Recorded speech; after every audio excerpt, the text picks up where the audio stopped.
Picture this. You've spent the last few months planning a vacation for you and your son. You're an only father, so doing stuff like this is both time-consuming and expensive. But it's something you feel like you need to do for both yourself and your son. The time has finally come, and you're feeling relaxed on the plane. Your son, Timmy, is about to fall asleep on your arm when you feel some pretty strong turbulence. Nothing to worry about, you think to yourself and say out loud to Timmy to calm him down. That's when it happens. A shockwave shakes the plane, shattering the 70-ton commercial airliner in half. The plane is in a freefall. You see bodies fly over your head and pass you in the aisle as the altitude decreases. You hold onto Timmy for dear life, and you know that the only thing you can do to have even a chance of making it out of this situation alive is pray. Smack. Some broken piece of debris flies over the seats in front of you and knocks you cleanly unconscious. You're out cold.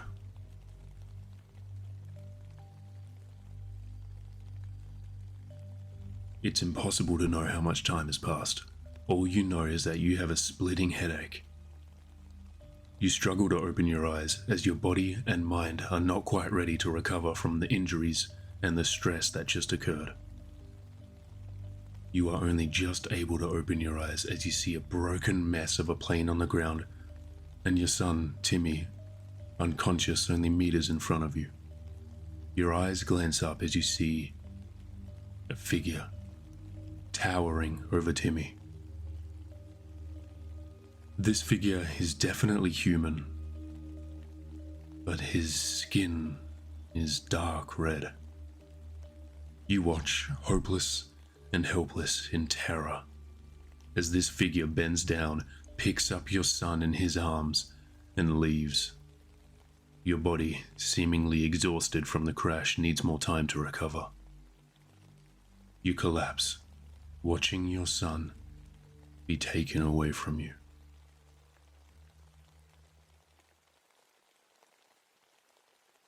This is the introduction to The Forest, released in 2016 by the studio N-Night.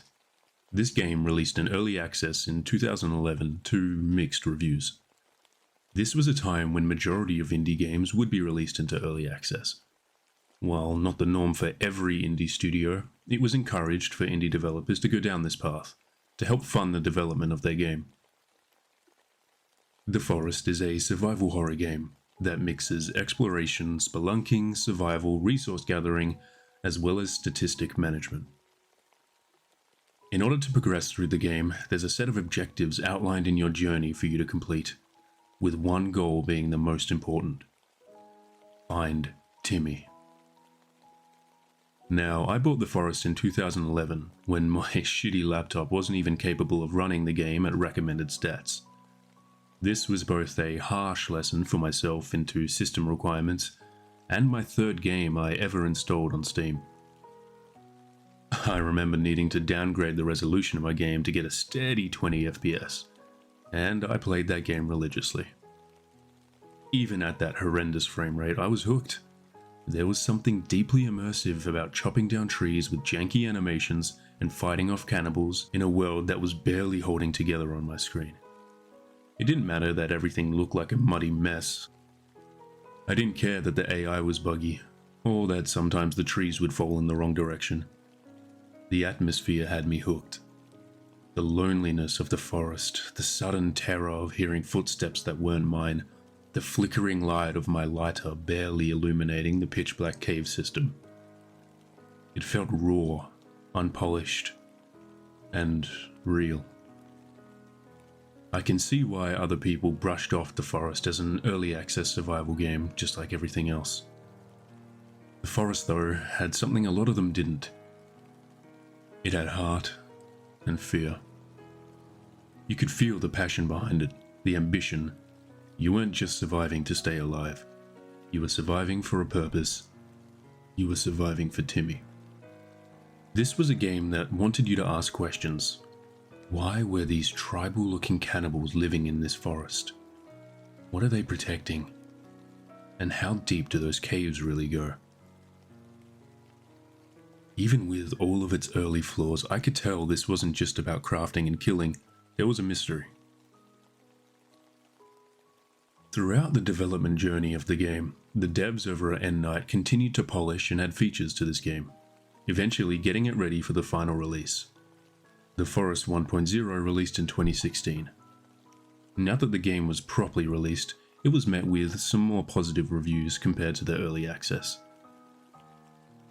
The game both looked amazing for the time and introduced some story elements, meaning you could actually beat this survival horror simulator. Alright, I want to talk about the atmosphere this game so incredibly creates. Before I do that, let me show you what I mean. I'm gonna stop talking for a bit and show you some clips of my casual playthrough of this game, where I was enamored by the surroundings both above and below ground.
Pretty haunting, right?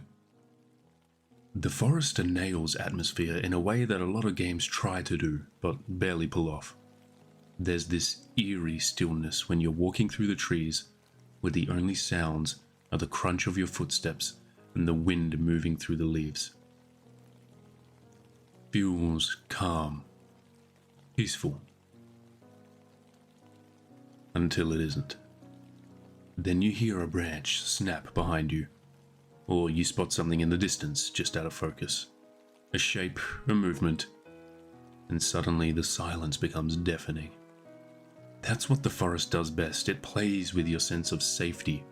It gives you just enough peace to let your guard down before it rips it away again.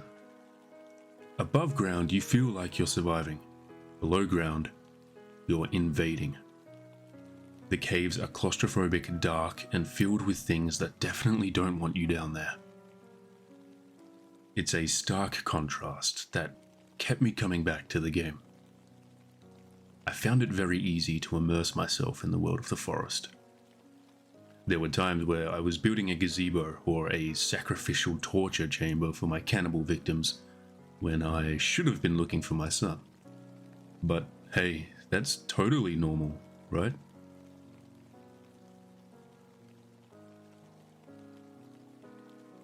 One of the things I loved about the forest was how its building mechanics, while relatively simple, still gave you a surprising amount of freedom. You weren't handed an overwhelming blueprint system or an overcomplicated crafting menu. You had logs, sticks, rocks, some platforms, and your imagination. Want to build a basic log cabin to get you through the night? Sure. Want to spend 6 in-game days building a fortress on top of a cliff?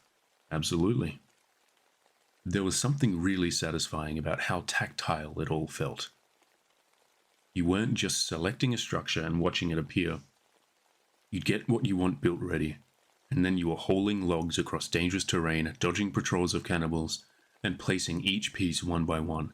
Every wall, every trap, every zip line. It was yours. You earned it. Even if your base ended up looking like a janky treehouse made by someone in the middle of a nervous breakdown, it was your janky treehouse. And that's kind of the beauty of it. You could make something impressive or ridiculous, or purely functional, but it always felt grounded in the survival experience. As long as you survived the night, you were doing something right. So, yeah, maybe I didn't find Timmy right away, but I had a nice gazebo, a fully built church, and enough rabbit traps to feed a small village. Now, let's talk about one of the main reasons why I fell in love with this game. The horror. I've already spoken a bit about the atmosphere the game creates and how that can provide a feeling of dread and isolation. However, that's not where the horror aspect of the forest ends. Being chased and hunted down by tribes of cannibals is plenty scary. The mutant inhabitants of the island, however, are on a different league. Imagine being chased by a hulking mass of flesh and bones. Its footsteps stomping towards you as you're sprinting in the opposite direction, desperate to get away.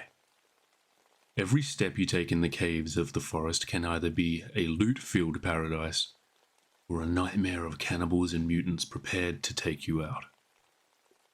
When you progress the story and you get a better understanding of what these mutants were before they turned into these things, it can take a disturbing turn. These mutants, they weren't always monsters. They were people. Children, actually. Victims of grotesque experiments carried out by a shadow group of scientists who had been operating in a massive, hidden underground facility. The deeper you go into the caves, the more the bones of this story start to show. Scribbled notes, broken lab equipment, rooms where something clearly went wrong. Very, very wrong. You start to realize that the island isn't cursed. It's a site. A controlled testing ground built around 2 ancient divine relics that were never meant to be tampered with. The first relic is a device capable of bringing people back from the dead. But, of course, nothing comes without a price. This machine demands a sacrifice. A life for a life. It's what kicked everything off. It's why those kids were taken. The children were used by the scientists as sacrifices to bring people back from the dead. They were testing, they were experimenting. No one understood how the relic worked, but they wanted to find out. Because no one understood the relic and the awful side effects that it had on the people it revived, sometimes it would cause horrific mutations, transforming the children into sanity-shattering creatures, including the ones you're seeing on screen now.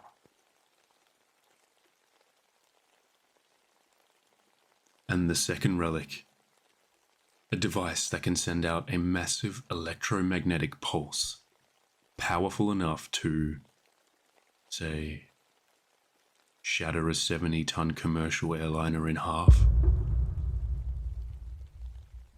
That moment at the beginning of the game where your peaceful flight with Timmy is shattered by an unseen force, that wasn't random turbulence. That was intentional. A calculated move by someone who needed a child to activate the resurrection device. Someone who had lost their own child and was willing to bring down a plane full of strangers to fix it. Someone who needed Timmy to bring their own child back to life. And now you're in the same position. What kind of person are you? Are you willing to activate the second relic and cause an aeroplane to crash on this island so that you can kidnap one of the children on board and sacrifice them to save your son? Or will you accept your son's fate and move on with life, not willing to be the reason why another plane full of passengers needs to experience the horror that you went through? That is your decision.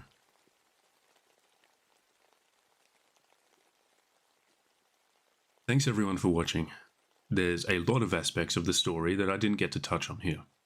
If you wanted a part 2, please let me know. Otherwise, if you had any other suggestions for this Let's Talk About X series, please let me know. Once again, thank you all for watching, and have a good day.